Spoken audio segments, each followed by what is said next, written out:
Welcome to DIY and Reviews with Bill. If you love hands-on projects, honest product reviews, and saving money, you're in the right place. From DIY builds to testing tools and gadgets, I will break it all down so you know what works and what's worth it. Subscribe and join me as I take on multiple projects, put different products to the test, and try to help you get the best bang for your buck. So, without further ado, let's get right to it. Alright, so in today's review, we are looking at the Zulay Kitchen Premium Gift Milk Frother Complete Set. This is the package it arrived in from Amazon today. The box has a plastic wrap on it, which was not too difficult to remove. On the back of the box here, it shows a lifetime warranty and a satisfaction guarantee. Here we can see the contents of the box, which includes a small information strip that explains how to install the batteries and a QR code to help walk you through the warranty registration process if needed, a frothing cup with internal measurements, different drink stencils to create fun little designs, what I am assuming to be some sort of cleaning pick, the frother, and the stand. Be careful when taking this out of the box because they did a pretty good job securing it in there, and I would hate for you to bend or damage your frother.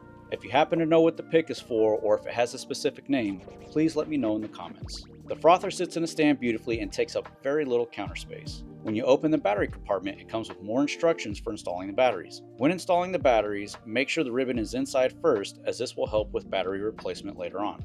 It takes two AA batteries, which do not come with it, and they can be slightly tricky to put in, so take some extra care when installing them.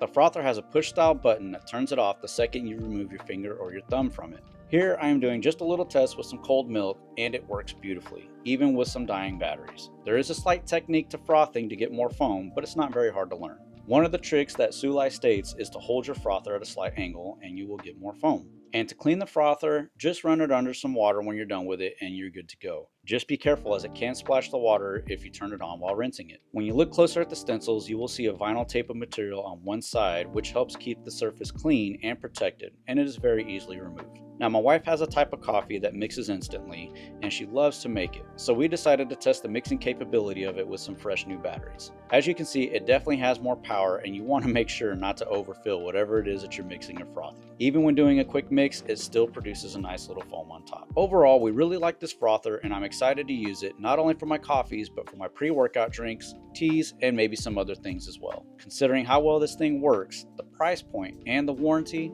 I think it's a great buy and would recommend it to my family and friends. I hope this video was helpful and answered any questions you might have. Please be sure to subscribe to the channel, click that notification bell, smash the like button, and leave a comment on what your thoughts are. Thank you all for watching. I hope you have an amazing day and I will catch you in the next one.